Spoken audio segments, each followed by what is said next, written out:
राजस्थान के सीएम भजनलाल शर्मा ने करीब 4 महीने पहले भरतपुर यूआईटी को विकास प्राधिकरण बनाने की घोषणा की थी। भजनलाल सरकार की जयपुर में कैबिनेट बैठक में इस पर फैसला लिया गया। शहर में विकास प्राधिकरण बनने से आवासीय और व्यावसायिक योजना, मास्टर प्लान, आधारभूत विकास सहित क्षेत्र के संपूर्ण विकास में अब तेजी आएगी। इसके अलावा यहां अधिकारी और कर्मचारियों के पदों में भी इजाफा होगा। शहर में विकास प्राधिकरण बनाने की किसी ने मांग नहीं उठाई थी, बल्कि खुद सीएम ने इस पर घोषणा की थी। भरतपुर के लोग बेहद खुश हैं। उन्होंने कहा कि विकास प्राधिकरण को मंजूरी मिलने से भरतपुर के विकास में 4 चांद लग जाएंगे। एक रिपोर्ट आपको दिखाते हैं। क्या नाम है आपका? मेरा नाम संजीव गुप्ता है और जिला अध्यक्ष हूँ भरतपुर जिला व्यापार महासंघ का। सर, क्या कहेंगे, जैसे 4 महीने पहले घोषणा की थी सीएम भजनलाल शर्मा ने कि विकास प्राधिकरण बोर्ड बन सकता है भरतपुर में, तो अभी वर्तमान में क्या समस्या है सर, और बोर्ड बनता है तो क्या क्या लाभ होंगे? सर्वप्रथम तो माननीय मुख्यमंत्री जी श्री भजनलाल जी शर्मा जी को इस बात का धन्यवाद है कि उन्होंने एक भरतपुर के बारे में एक सोच रखी कि यहाँ विकास प्राधिकरण बनना चाहिए। अब रहा विकास प्राधिकरण की बात कि विकास प्राधिकरण से क्या हमको फ़ायदा मिलेगा, क्या नुकसान होगा, वो अलग मैटर है। लेकिन ये पक्की बात है कि भाई कोई ना कोई चीज़, जिस चीज़ का प्रमोशन होता है, अब यूआईटी का प्रमोशन होगा विकास प्राधिकरण में, तो डेफिनेटली यहाँ ज़्यादा फंडिंग होगी, ज़्यादा फंड मिलेंगे, ज़्यादा अधिकारी बैठेंगे और एक भरतपुर की एक जो टोटल प्लानिंग है उसमें डेफिनेटली कुछ ना कुछ फ़र्क उसमें आएगा, इसमें कोई दो राय नहीं है। बस शर्त है ये कि खाली एक नाम की घोषणा करना कि सब भरतपुर विकास प्राधिकरण बन गया और उनको संसाधन ना देना, उनको फंड्स ना देना, उनको उसके प्लानिंग के लिए तरीके से उनको काम करने के लिए प्रॉपर अवसर नहीं देना, तो फिर उस प्राधिकरण का कोई मतलब नहीं है। यदि माननीय मुख्यमंत्री जी के मन में ये पूरी अच्छी सोच रही है, यदि ये सोच उनकी पूरी वाजिब सोच है, तो मैं समझता हूँ कि भरतपुर का यदि प्राधिकरण बनता है तो डेफिनेटली भरतपुर के विकास में 4 चांद लगेंगे, इसमें कोई दो राय नहीं। हाँ, जो रुके हुए काम हैं, बहुत से ऐसे काम हैं कि जो जयपुर से कराने पड़ते थे या जयपुर के अधिकारियों से कराने पड़ते, वो विकास प्राधिकरण के आने से वो यहीं पर संभव हो सकेंगे और जल्दी एक जो प्रक्रिया है कार्य की वो थोड़ा फास्ट हो सकेगी। और डेफिनेटली जब फंड्स आएंगे, तो जब पैसा आता है, अर्थ होता है, तो अर्थ से सारा काम होता है, तो वो उससे भी विकास का एक हम सीढ़ी ऊपर चढ़ पाएंगे, ऐसा मेरा मानना है। सर, अभी क्या हालत है भरतपुर की बात करी जाए तो? अभी की हालात की जो बात करें कि आज से 10, 12, 15 साल पहले यहाँ संभाग का दर्जा इसको भरतपुर को दिया गया था, लेकिन वो एक खाली एक दर्जा मात्र ही था जो अभी तक समझ में आ रहा है। तो वो संभाग का भरतपुर को कोई विशेष लाभ सा नज़र नहीं आता कि वो कोई ऐसा लगा हो। तो आज की जो स्थिति है, नगर निगम की स्थिति बहुत अच्छी नहीं है, यूआईटी की स्थिति बहुत अच्छी नहीं है, इनको फंडिंग नहीं हो पा रही है, और जो भी यहाँ पर एक अब उसको अपन ये तो नहीं कह सकते कि भाई बहुत स्थिति वैसे बहुत ज़्यादा ख़राब है, लेकिन स्थिति ये है कि जो भी काम है वो एक पेंडेंसी के रूप में है, और जो भी वर्क बनाते हैं वो पेंडेंसी है, चाहे वो मंजूरी की हो, चाहे वो किसी भी प्रकार की हो। आज किसी को कमर्शियल मंजूरी लेनी है तो मैं नहीं समझता कि उनको वो 1 दिन में, 2 दिन में या 4 दिन में वो मंजूरी मिल जाएगी जी। उसको वो लिंग ऑन करते रहेंगे, और मैं क्या 10-10, 20-20 साल भी निकल जाए तो कोई बड़ी बात नहीं है। तो अल्टीमेटली डेवलपमेंट कैसे होगा? डेवलपमेंट होगा भाई, किसी ने आपको मंजूरी मांगी है, कॉमर्शियल मंजूरी मांगी है, वो अपना शोरूम बनाना चाहता है या अपना किसी चीज़ बनाना चाहता है, कोई कॉमर्शियल वर्क एक्टिविटी करना चाहता है, तो उसको एक टेबल पर बैठ के उसको मंजूरी दी जाए, जो भी उसमें उसकी कमी है उसको पूर्ति की जाए, पर वो नहीं करते। आज की तारीख में मैं मानता हूँ कि नगर निगम में चाहे यूआईटी हो, हज़ारों की तादाद में ऐसी फाइलें पड़ी होंगी जिनको मंजूरी चाहिए, और मंजूरी की वजह से डेवलपमेंट रुका हुआ है। तो ये जो कमियां हैं जी, ये कमियों को हटाने के लिए माननीय मुख्यमंत्री जी को काम करना चाहिए, जो कि मैं समझता हूं कि शायद ये प्राधिकरण आने से कुछ हद तक 10-5% इसमें फ़र्क पड़ेगा, ऐसा मेरा मानना है। बिल्कुल, देखिए ये संजीव गुप्ता जी थे, इनका कहना है कि अगर ये भरतपुर विकास प्राधिकरण को मंजूरी मिलती है तो कहीं न कहीं भरतपुर के विकास में 4 चांद लगेंगे। और भी व्यापारी मेरे साथ मौजूद हैं, उनसे बात कर लेते हैं। सर, क्या नाम है आपका? मैं विपुल शर्मा, जिला प्रवक्ता व्यापार महासंघ। सर, आप क्या कहेंगे, आज मंजूरी मिलती है तो सर किस तरह से देखते हैं सर आप? नहीं, इसको देखना तो ये है कि क्योंकि पहले भी ये कई बार इस तरीके की मंजूरियां मिल चुकी हैं। संभाग स्तर पे भरतपुर को बना दिया गया, एनसीआर की मंजूरी मिल गई, लेकिन पिछले जो समय से देखने को मिला कि वो ना तो एनसीआर का बेनिफिट कुछ हुआ, ना संभाग का कोई बेनिफिट हुआ। तो लेकिन भरतपुर एक अगर देखो तो एक मॉडर्न गाँव बन के रह गया। एक जिले स्तर की भी अगर यहाँ पे अगर फैसिलिटी देखें अपन, तो वो भी यहाँ पर नहीं है। अगर इनको बेसिक जो यहाँ की चीज़ें हैं, अगर उन्हीं को अभी सुधार लिया जाए तो यही बहुत बड़ी बात है। और ये बहुत अच्छी बात होगी, भरतपुर का भाग्य होगा कि सौभाग्य होगा कि अगर ये यहाँ पे बीडीए की सुविधाएं मिलती हैं और उस तरीके से डेवलपमेंट होता है, क्योंकि सभी शहरवासी चाहते हैं कि यहाँ डेवलपमेंट हो, रोजगार बढ़े। और यहाँ ट्रायंगल होने के बावजूद भी यहाँ पर जो सुविधाएं होनी चाहिए, गोल्डन ट्रायंगल के बाद भी, तो यहाँ ना यहाँ पर्यटन की सुविधा है, यहाँ ना इंडस्ट्री की सुविधा है। तो उस ढंग से लगता है कि अगर होता है हकीकत में काम तो बहुत अच्छी बात है। सर ज़्यादातर देखा जाता है कि बाजार में ट्रैफिक की ज़्यादा समस्या आती है, तो कहीं ना कहीं व्यापारियों को भी परेशानी आती है सर, तो इसको लेकर के क्या कहेंगे सर? नहीं, इसका यही है कि अगर इसको अगर प्रशासन अगर इच्छा शक्ति हो प्रशासन की, तो इसको बड़े ही अच्छे ढंग से इसका क्रियान्वयन में लाया जा सकता है ट्रैफिक व्यवस्था को। पर एक्चुअली होता क्या है, केवल एक फॉर्मेलिटी बतौर मीटिंगें होती हैं और वो बस उस पर आगे कार्रवाई नहीं होती है। अगर अभी भी जो जिस हिसाब से चल रहा है कि बस वाहनों को रोक देना, ये कर देना, लेकिन अगर आप उसका जो दूसरे ऑप्शन है कि आप जो उनके जो साथ में जो दूसरे रास्ते हैं, उनको जोड़ने वाली गलियां हैं या रोड हैं, उनको आप दुरुस्त करें, उन पे से एनक्रोचमेंट हटाएं, तो वो रास्ता अपने आप ही जब खुलेगा तो पब्लिक उधर से डाइवर्ट हो जाएगी, ट्रैफिक डाइवर्ट हो जाएगा, तो बाजार में ऑटोमेटिकली वो ट्रैफिक की समस्या कम हो जाएगी। लेकिन केवल वो एक 3 किलोमीटर के बाजार में ही सारा एक्सपेरिमेंट करते रहना, तो वो थोड़ा सा गड़बड़ है। जो काम करने चाहिए वो हकीकत में नहीं हो पा रहे हैं। बिल्कुल, देखिए विपुल जी थे, इनका कहना है कि पहले भी भरतपुर में कई प्रकार की घोषणा हुई हैं, अगर ये घोषणा होती है, मंजूरी मिलती है, तो धरातल पर काम होना जरूरी है। और भी मेरे साथ में लोग हैं, उनसे बात कर लेते हैं। सर क्या नाम है आपका? मनीष मेहरा। सर आप क्या कहेंगे, आज मंजूरी मिल सकती है विकास प्राधिकरण को, सर कैसे देखते हैं आप और क्या कहेंगे सर? निश्चित ही एक सकारात्मक प्रयास है राजस्थान सरकार का, अगर इसको भरतपुर विकास प्राधिकरण के रूप में क्रमोन्नत किया जाता है तो। परंतु जो सबसे बड़ी समस्या इस टाइम जो है वो रोजगार है जी। पलायन बहुत हो रहा है शहर से। मेरा विनम्र आग्रह है माननीय मुख्यमंत्री महोदय से कि इंडस्ट्री के क्षेत्र में जरूर कुछ कार्य करें भरतपुर के लिए। ये सब चीज़ें चलती रहती हैं, आगे भी चलती रहेंगी, मेरा पूरा मानना है। लेकिन जो एक फैक्ट्री का जो एक कमी है, जो रोजगार की है, पलायन बहुत हो रहा है शहर से, उसको रोकने के लिए अवश्य कार्य किया जाए। सर ज़्यादातर देखा जाता है कि अब एनसीआर में है भरतपुर, टीटीजेड में है सर, तो यहाँ कई उद्योग भी नहीं स्थापित हो पाए। नहीं, कई ऐसे उद्योग हैं जो टीटीजेड के बावजूद भी लगाए जा सकते हैं। आज इतने बड़े पद पर है मुख्यमंत्री जी, कुछ ना कुछ तो ला ही सकते हैं। 9-10 तारीख को इतना बड़ा राइजिंग राजस्थान का जो प्रोग्राम हो रहा है, उसमें 2 फैक्ट्री लाना मुख्यमंत्री जी महोदय के लिए मैं नहीं समझता कोई बड़ी बात है। उस स्तर की कि 10-20 हमारे जो नौजवान हैं वो यहाँ पर रह करके अपने परिवार को लालन पालन कर सकें, उनको माता पिता को छोड़ करके बाहर ना जाना पड़े। बिल्कुल, देखिए मनीष जी, तो इनका कहना है कि भले ही ये मंजूरी मिल जाए, भरतपुर विकास प्राधिकरण जो बोर्ड है, लेकिन सबसे बड़ी बात यही है कि यहाँ उद्योग स्थापित होने चाहिए और रोजगार की बड़ी समस्या है। मेरे साथ और भी लोग हैं, उनसे बात कर लेते हैं। सर क्या नाम है आपका? Mohanchand single, Bharatpur automobile dealer society अध्यक्ष। सर आप क्या कहेंगे, आज 4 महीने पहले सीएम ने घोषणा की थी भरतपुर विकास प्राधिकरण को लेकर के, आज संभावना जताई जा रही है कि भरतपुर प्राधिकरण यदि बनता है तो बहुत अच्छी बात है। मुख्यमंत्री जी को बने हुए लगभग 1 साल हो गए। भरतपुर में विकास के नाम पे अभी तक तो कुछ हुआ नहीं, सारी घोषणाएं हुई हैं। आरओबी का यहाँ पे उन्होंने किया था, जिस बाजार में आरओबी की कोई आवश्यकता नहीं है उसमें आरओबी के लिए घोषणा की थी उन्होंने। यहाँ तक की स्थिति ये है कि सारी ड्रेनेज व्यवस्था चौक पड़ी है, लाइटों की व्यवस्था खराब है, सड़कें सही नहीं है, डिवाइडर सही नहीं है, फिर भी आरओबी और ये इस तरह की घोषणाएं तो हो जा रही हैं, लेकिन काम कुछ नहीं हो रहा। प्रैक्टिकल में देखने के बाद कुछ भी नहीं हो रहा। पिछले कुछ समय पूर्व नगर परिषद आयुक्त के साथ हम सब लोग व्यापारी बंधु बैठे थे, उस दिन जो बात हुई थी उनसे, उनमें से आज तक एक पॉइंट पे भी काम नहीं हो पाया। खाली बात करना एक अलग बात है और प्रैक्टिकल में उतरना ये अपने में एक बात है। जी सर, आपका क्या नाम है? बंटू भाई। आप क्या कहेंगे सर इसको लेकर? सर ये जो कि बीडी आ रहा है वो अच्छी बात है, बढ़िया है, इससे की विकास होगा। अब कितना होगा, क्या होगा, क्या नुकसान फायदा होगा, वो आने पे ही मालूम पड़ेगी सर।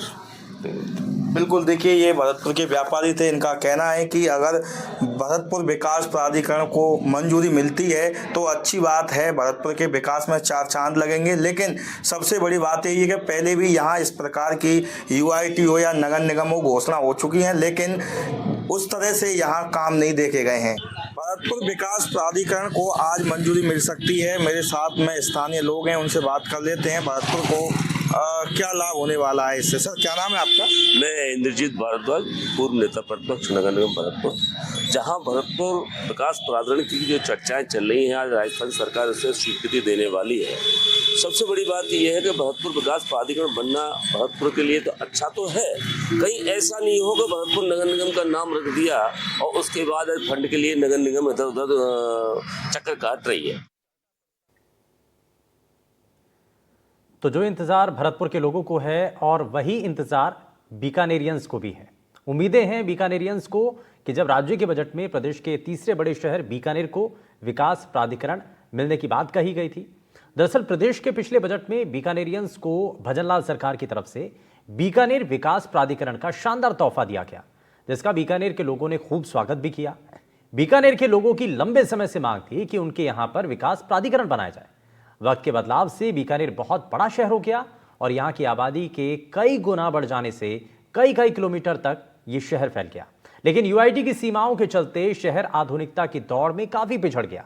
और इस दौरान लोगों से बात की हमारे संवाददाता नासिर जैदी ने। एक रिपोर्ट आपको दिखाते हैं।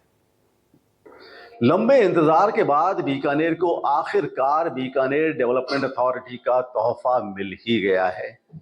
बीकानेर की आवाम बहुत खुश है। भजनलाल सरकार ने आते ही अपने पहले ही बजट में बीकानेर के लिए विकास प्राधिकरण बनाने की घोषणा कर बीकानेर के लोगों का दिल जीत लिया। लंबे अरसे से इंतजार था। बीकानेर राजस्थान का तीसरा सबसे बड़ा शहर है, बहुत अहम शहर है। जब रियासत काल की हम बात करें, आजादी से पहले की बात करें, तो दूसरे शहरों ने जो नहीं देखा था, बीकानेर के लोग उन तमाम सहूलतों के आदी थे। दूसरे शहरों ने जब रेल का नाम सुना था, बीकानेर में रेल आ चुकी थी। दूसरे शहर जब रात को मशालों के जरिए रोशन होते थे, बीकानेर की गलियां, बीकानेर की सड़कें इलेक्ट्रिसिटी से रोशन होती थी। दूसरे लोग जब कुओं से कांधों पे घड़े भर भर कर पानी लेकर आते थे, बीकानेर में पाइपलाइन थी। टेलीफोन का दूसरे शहरों में जब नाम नहीं सुना गया था, बीकानेर में टेलीफोन लाइन भी थी। दूसरे शहरों के लोगों ने जहां एरोप्लेन को आसमान में उड़ते हुए देखा था, बीकानेर में एरोप्लेन, बीकानेर के खुद के एरोप्लेन यहां उड़ान भरते थे। ये बीकानेर था। लेकिन आजादी के बाद में बीकानेर विकास की दौड़ में पिछड़ता गया और बड़ा शहर होने के बावजूद भी विकास की दौड़ में पिछड़ा रहा। राजनीतिक लीडरशिप कहें, वो भी कमजोर रही। लेकिन अब वापस बीकानेर की किस्मत बदलने लगी है। बीकानेर की किस्मत वापस आसमान की बुलंदियों की तरफ परवाज करने लगी है और बीकानेर को वसुंधरा राजे गवर्नमेंट के वक्त में जहां नगर निगम का दर्जा मिला था, अब उसी भारतीय जनता पार्टी की सरकार में भजनलाल सरकार ने बीकानेर को बीकानेर डेवलपमेंट अथॉरिटी का दर्जा दिया है। बीकानेर की आवाम बड़ी खुश है। हमारे साथ बीकानेर के प्रबुद्ध लोग मौजूद हैं। हम उनसे बात करते हैं कि बीडीए बनने के बाद, बीडीए यानी कि बीकानेर विकास प्राधिकरण, बीकानेर डेवलपमेंट अथॉरिटी, एक क्या क्या फायदा होगा, कितने खुश हैं। जी सर, क्या कहेंगे आप बीडीए के लिए?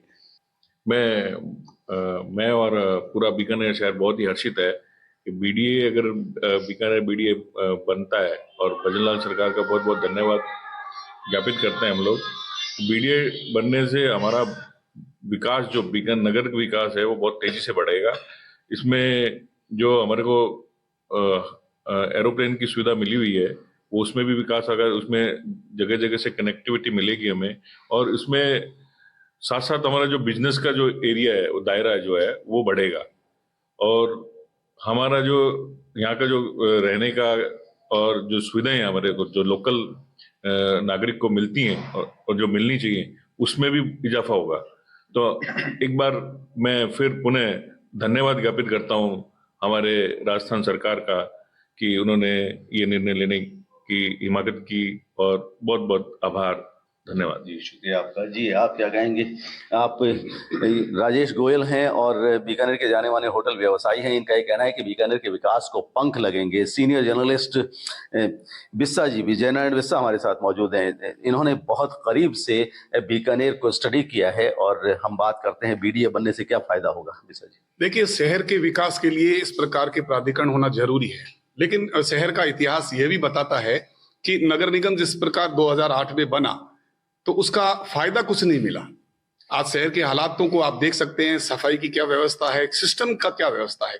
प्राधिकरण बने और प्राधिकरण अपने स्वरूप में आए तब तक समय लगेगा और इस प्राधिकरण से निश्चित तौर पे विकास की एक राह तो खुलेगी, लेकिन दुर्भाग्य की बात ये होगी कि जिस सिस्टम से हम उम्मीद लगाए बैठे हैं वो सिस्टम अभी तक बीकानेर में कहीं नजर नहीं आ रहा है। अधिकारियों का केवल यहाँ पर बैठना और काम पर किसी प्रकार से ध्यान नहीं देना, ये सबसे बड़ा दुर्भाग्य है।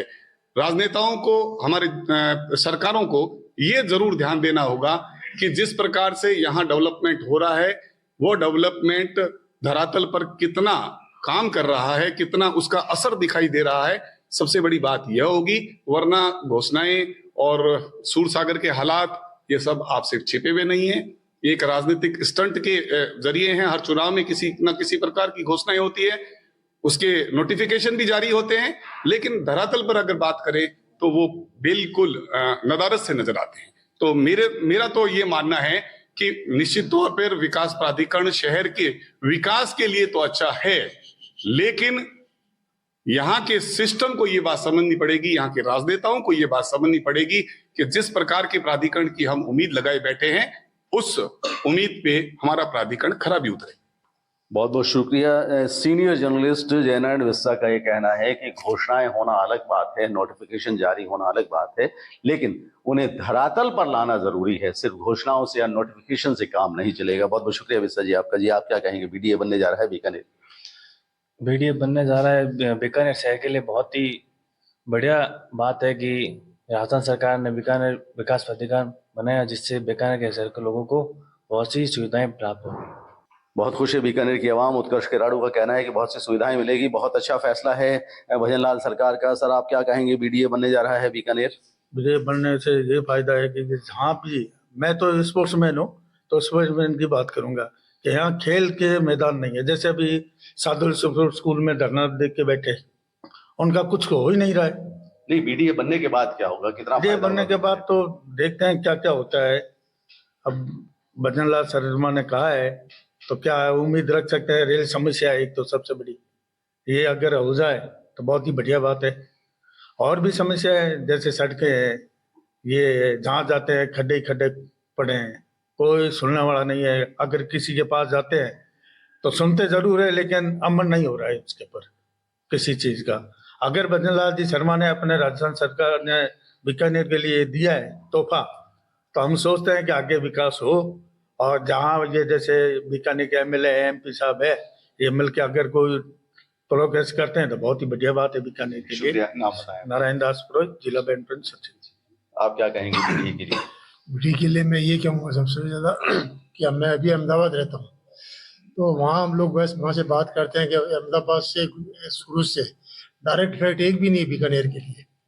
तो वहाँ के लोग, जो राजस्थान के लोग, काफ़ी परेशान रहते हैं, ट्रेनों में जगह नहीं मिलती। तो यार फ्लाइट अपने शुरू से बीकानेर के एमएलए एमपी साहब है, ये मिलकर अगर कोई प्रोग्रेस करते हैं तो बहुत ही बढ़िया बात है बीकानेर के लिए। नाम बताएं। नारायण दास पुरोहित, जिला बैडमिंटन सचिव। आप क्या कहेंगे बीडीए के लिए?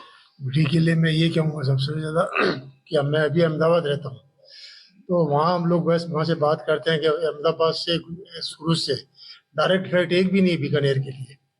तो वहाँ के लोग, जो राजस्थान के लोग, काफ़ी परेशान रहते हैं, ट्रेनों में जगह नहीं मिलती। तो यार फ्लाइट अपने शुरू से अर्जुन राम मेघवाल जी को कई बार उन्होंने पत्र भी लिखा कि आप सब जगह से डायरेक्ट फ्लाइट है, मगर बीकानेर के लिए कोई डायरेक्ट फ्लाइट नहीं है। यहाँ से पहले दिल्ली जाओ, अहमदाबाद। तो मतलब ये कि बीडीए बनने के बाद आप उम्मीद करते हैं? उम्मीद ये करते हैं कि अगर ये सबसे अच्छा आ जाए तो हम लोग जो जितने भी मारवाड़ी वहाँ रहते हैं उनके लिए एक भाई ये सोने में सुहागा होगा, सबसे बढ़िया होगा कि भाई उनका टाइम बचत होगा और वो लोग यहाँ आए। दूसरा मेरा ये कहना है कि ये जो रेड लाइट या ग्रीन लाइट लगाई है, इसका भी कोई सदुपयोग नहीं है। लोग रेड में जाते हैं और ग्रीन में भी निकल जाते हैं। प्रॉपर वो अभी सिस्टम नहीं है। ट्रैफिक सेंस डेवलप होना चाहिए। हाँ, दूसरा ये है कि यहाँ हर जगह सिटी बस है, टैक्सी वाले 150 रुपये 200 रुपये लेते हैं वो, मगर यहाँ सिटी बस नहीं है। तो जैसे मेन जैसे गोवा गेट है, जोसर गेट है, नथुस गेट है, लालगढ़ है, इनके लिए अगर सिटी बस की व्यवस्था हो जाए तो ये सबसे बहुत ही यहाँ की पब्लिक के लिए अच्छा रहेगा। जी शुक्रिया। नाम बताएं। शिव शंकर जागा, पूर्व बैडमिंटन खिलाड़ी, बीकानेर। Thank you. इन साहब का ये कहना है कि बीकानेर डेवलपमेंट अथॉरिटी बनना तो बहुत अच्छी बात है, लेकिन उसके साथ साथ दूसरी सहूलतें यहाँ होनी चाहिए। बीकानेर बहुत बड़ा शहर है, लेकिन बावजूद इसके जो बेसिक फैसिलिटीज़ होनी चाहिए वो नहीं है। सिटी बस, इतना बड़ा शहर होने के बावजूद सिटी बस बीकानेर में नहीं चलती, एयर कनेक्टिविटी नहीं है। लेकिन उम्मीद करते हैं कि BDA बनने के बाद सहूलतों में इजाफा होगा। क्या कहेंगे सर बीकानेर डेवलपमेंट अथॉरिटी के बारे में? मेरा नाम अजय शर्मा है, बीकानेर का निवासी हूँ। बहुत ही हर्ष की बात है कि राजस्थान सरकार ने BDA की घोषणा की, जो आज बीकानेर में लागू होने जा रही है, प्रस्तावित है। और बीकानेर की सारी सड़कें, सीवरेज, ड्रेनेज सिस्टम जो है बीकानेर का, वो सब मैनेजमेंट ही नहीं हो पा रहा, उसकी उत्तम व्यवस्था की जाए। उससे भी सड़कों का निर्माण अच्छा रहेगा, क्योंकि सड़कें टूट जाती है, सीवरेज जगह जगह आज के टाइम में बाधित है। और सिटी बस का, जैसे हमारे साथी ने बताया, शिवशंकर जी ने, सिटी बस का भी बहुत बढ़िया उपयोग हो सकता है। और BDA बनने के बाद आप उम्मीद क्या करते हैं, क्या क्या होना चाहिए? उम्मीद में तो अब विकास प्राधिकरण में इसके एजेंडा के अंदर पॉइंट आते हैं, उसको आज देख लेते हैं। और उम्मीद करता हूँ कि बहुत ज्यादा विकास की उम्मीद हम लगा के बैठे हैं, तो अच्छा विकास और अच्छा डेवलपमेंट हो जाए, यही हम कामना करते हैं राजस्थान सरकार से। जी आप क्या कहेंगे बीकानेर विकास प्राधिकरण के लिए? बीकानेर प्राधिकरण का जो आज घोषणा हुई है, तो हम यही उम्मीद रखते हैं कि जैसे नगर निगम लागू हुआ है, जैसे नगर निगम बना था बीकानेर, वैसे ही ये BDA जो है क्रिया में जो ही है वो जल्दी से जल्दी हो, ताकि हमें बीकानेर की जो भी सुविधा है, ट्रैफिक की समस्या है, सड़क की समस्या है, सूरसागर की समस्या है, वो जल्दी जल्दी निस्तारण हो। नाम बताएं। नाम गोविंद पुरोहित, शारीरिक शिक्षक। बहुत बहुत शुक्रिया। तमाम जो बीकानेर के प्रबुद्ध लोग यहाँ बैठे हैं, इन सबका ये कहना है कि घोषणा हो गई, नोटिफिकेशन जारी होने के बाद में जितनी जो डेवलपमेंट की जो पॉइंट्स हैं, जो डेवलपमेंट के प्रोजेक्ट्स हैं, वो जल्द से जल्द यहाँ इम्प्लीमेंट होने चाहिए। बीकानेर पहले भी अर्ज किया कि बहुत बड़ा शहर है, और रियासत काल के दौरान जब दूसरी रियासतों ने कुछ नहीं देखा था, बीकानेर एक विकसित शहरों की कैटेगरी में आता था। बहुत अच्छा शहर था। शहर में रेलवे थी, इलेक्ट्रिसिटी थी, एरोप्लेन था, टेलीफोन था, सब कुछ था। लेकिन आज़ादी के बाद धीरे धीरे पिछड़ गया बीकानेर, दूसरे शहर आगे बढ़ गए। लेकिन BDA की घोषणा होने के बाद अब ये उम्मीद की जा रही है कि बीकानेर बहुत जल्द जो सपनों का शहर था, अब वो सपने सारे हकीकत में बदलेंगे। बीकानेर स्मार्ट सिटी के तौर पर पूरी दुनिया में जाना जाएगा। NDTV के लिए कैमरामैन राजेश छंगाड़ी के साथ डॉक्टर नासिर जैदी, बीकानेर।